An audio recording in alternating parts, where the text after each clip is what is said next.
This video is brought to you by a huge mountain of drugs. Atraxa versus Heartless Hidetsugu. Been seeing this one more recently after not seeing it for years on end. We've got a turn 1 Utopia Sprawl there with a Jeweled Lotus. It's not the best hand, but 3, 6, 1 more mana. We should be able to get into Atraxa. We have to get a forest here for the Utopia Sprawls, so yeah, I'll just make it the Bayou. I'm worried about being able to cast a 2 mana ramp spell next turn that we draw into, so I'm not going for the Triome and then the Utopia Sprawl next turn. Do have Solitude held up though. There is a Faithless Looting for some filtering from our opponent. Binning a Prophetic Ravings and a Fervent Strike. Yeah, and there is a 3 visits, so now I don't feel so bad about going for the turn 1 Utopia Sprawl, and we can get a Triome with this anyway, so we'll fix our blue mana here. And that means, as it stands now, we'll be able to go for Atraxa on turn 3. A Bitter Reunion from our opponent. They can discard and draw 2, which puts them at 6 cards in hand. They get rid of a mountain. Okay, an E-Witness can maybe grab back a Jeweled Lotus if we need it to later. We'll play that out now, which allows us into our turn 3 Atraxa. And we're up against a combo deck here, so I'm not going to get complacent with my opponent. Okay, there's Mana Crypt and Soul Ring. We've got a land to make this turn, so I'll make it Breeding Pool. Ephemera is the instant. Soul Ring is the artifact. Lignify is a tribal or enchantment card. So we'll get that as well. Then we shock in the Breeding Pool and go for the Soul Ring. Could have held up the Ephemerate, but I don't think my opponent's going to do anything against Atraxa.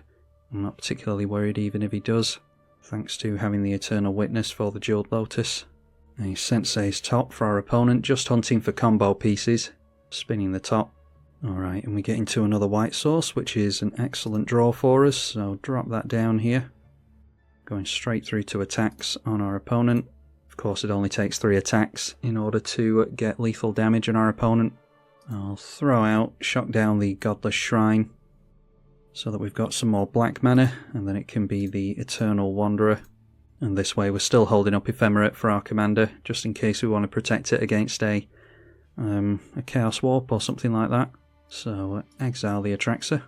Not going back to the command zone, it's going to stay in exile, and then we go through to the end step, and the Eternal Wanderer will bring it back in, which triggers the Atraxa again, and you can tell how good this would be with an Elesh Norn in play. I do have an ETB sub-theme here. Fierce Guardianship is a very quick keep.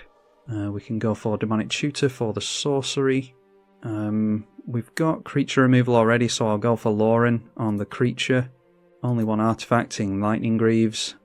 And yeah, we've got a sorcery and Demonic Tutor, so that can be that. Oh, did we grab a land? No, got an island as well. And we can craft a really nice hand at this point. So we'll get rid of Lauren, get rid of Lightning Greaves.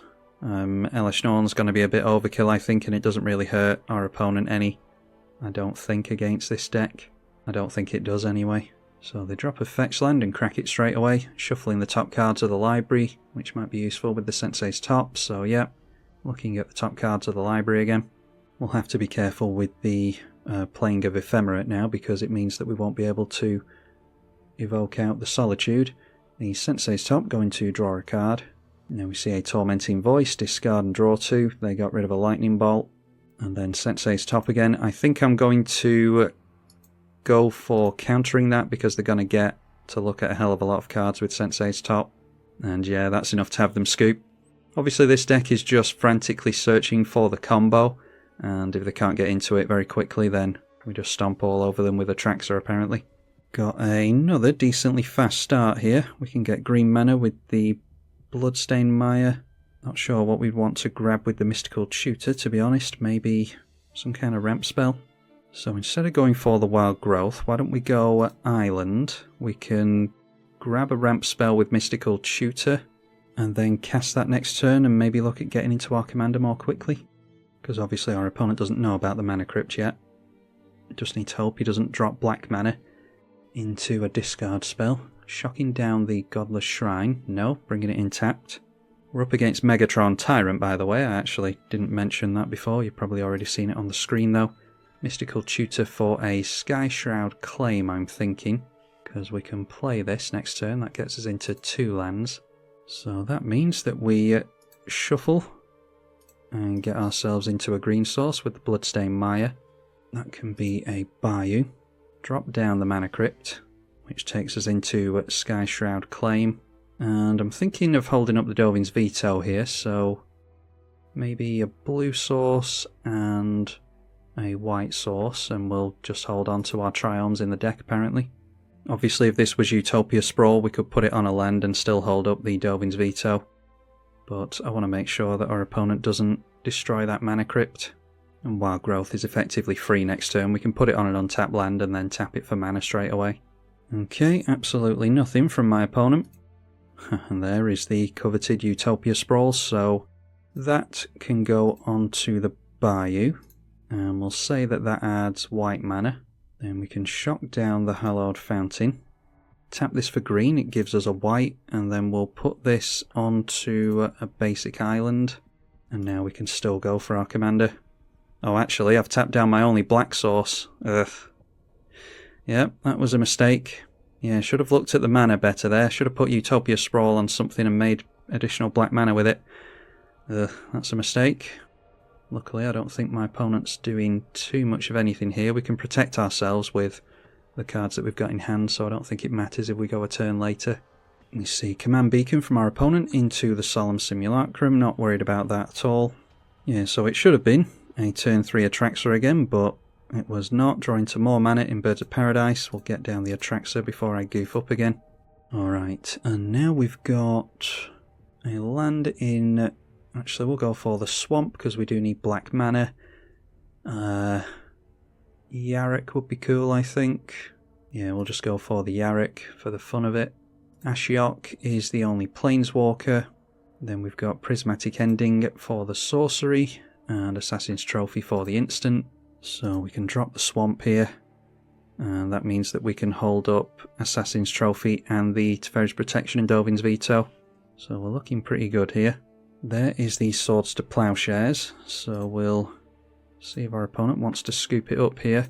I'm going to go for the Teferi's Protection instead, because I want to try and protect our other permanents as well from what might be Mardu Spot Removal Tribal. Cabal Coffers from our opponent, and they only have 2 swamps in play. We do have Urborg in the deck, so we'll have to be careful dropping that down, even if we are struggling a little bit on black mana. Alright, and we've got a land to make for the turn, so shock that in. Might as well get down the Birds of Paradise here. And Ashiok could help by having our opponent not be able to search his library. So let's go for milling our opponent and exiling the graveyard as well, but it's the static ability on this that we're really worried about. And then we can actually go for the Yarok and still hold up that Dovin's Veto. So props to my opponent playing it out. We will hit our opponent for the first time. Only 2 more combats after this, assuming that he lets us hit him. And he does. If our opponent goes for removal on Atraxa again, I'm going to allow him to do it because replaying Atraxa into the Yarok won't be the worst thing. Okay, there is a red Elemental Blast, so like I said, destroying the Atraxa. We will allow it. Got to play around the fact that my opponent might scoop on us as well, so... And then Solemn going for the card draw here. So we'll take the life. 3 life from the Yarok, and they get a card draw. Managed to get them into a land, so they've got 5 mana available to them here, because the Cabal Coffers is pretty much dead. And Boros Charm just deals 4 damage to a Planeswalker. Yeah, we'll let them search their library. We'll let the Ashiok go, and they can search their library for some kind of answer, make the game a bit more interesting, a bit more two-sided. Alright, so through to our turn again. There is a Risen Reef, which goes very well with Yarok, but I think we're just looking at Atraxa again here, because I haven't played it into a Yarok before. Making sure to hold up the Assassin's Trophy and the Dovin's Veto mana. And we get 2 Atraxa triggers here, so Fierce Guardianship is always a dead cert for us to keep. Oko is the only Planeswalker. Baleful Strix is the only artifact. Imprisoned in the Moon is the only enchantment. And then sorceries, we will just take the Farseek. Haven't taken a land, so Overgrown Tomb. And then a creature can be the Chupacabra. So now that we've got the Fierce Guardianship, I can go for the Risen Reef, I think. We'll see what we get into with Atraxa for the second time. There's a Mana Vault is the artifact. Triome for the land. Teleportation Circle with the Yarok would be obnoxious. We'll take that. Displacer Kitten with those two would be superb as well. Mana Drain for an instant. And Night's Whisper is a sorcery. So we now have a grip full of cards. Let's go for the Overgrown Tomb. Can get shocked in. We do need more black mana. Play the Mana Vault as well. And then we can go for the Teleportation Circle. And I don't think we care about holding up Assassin's Trophy particularly. Let's just go for the Farseek so that we've got more mana next turn. We'll get down a Triome with this one. Make it some more black mana. Okay, and we will swing into our opponent for 3 damage. And we'll gain a little bit of life. Alright, so we're being totally greedy here. We're going to flicker the Atraxa again. Just for the sheer fun of it. Or do we just want to untap that Mana Vault? Yeah, let's untap the Mana Vault. We've wasted enough of our opponent's time already. Not going to goof around too much on our opponent. Could have tapped that down to cycle the Triome actually. So get rid of Night's Whisper, the Triome, Baleful Strix, Ravenous Chupacabra. I don't want to dunk on my opponent with an Oko, so I'll get rid of that. And we'll get rid of the Prismatic Ending as well. Alright, we see a Worm Coil Engine from our opponent. Can't do anything about that one. It's commander damage our opponent needs to be worrying about really. We can take hits from that for days thanks to the lifelink from the Atraxa. So through to our turn again, we draw into a Triome, so just dump that into play. Let's attack straight away. And then, okay, I'm going to do it now simply because I don't know if I'll ever get to do this again for the channel, so Displacer Kitten. And that is whenever we cast a non-creature spell, we flicker a permanent. So let's help our opponent out a little bit. We'll go for Imprisoned in the Moon onto the Cabal Coffers, just so that we can cast a non-creature spell. Displacer Kitten going to untap the Mana Vault. Then we'll play ourselves a Risen Reef.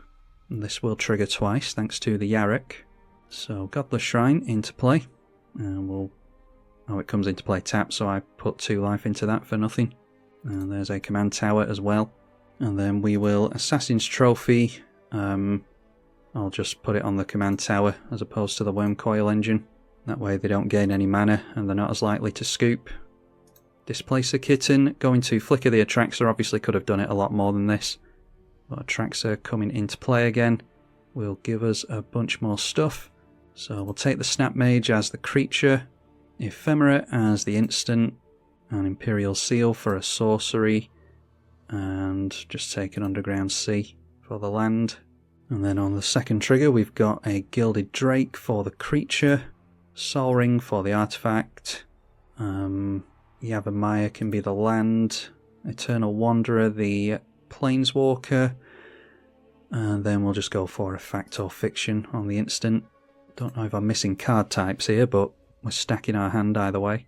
Could absolutely deck ourselves. We're down to 52 cards in the deck.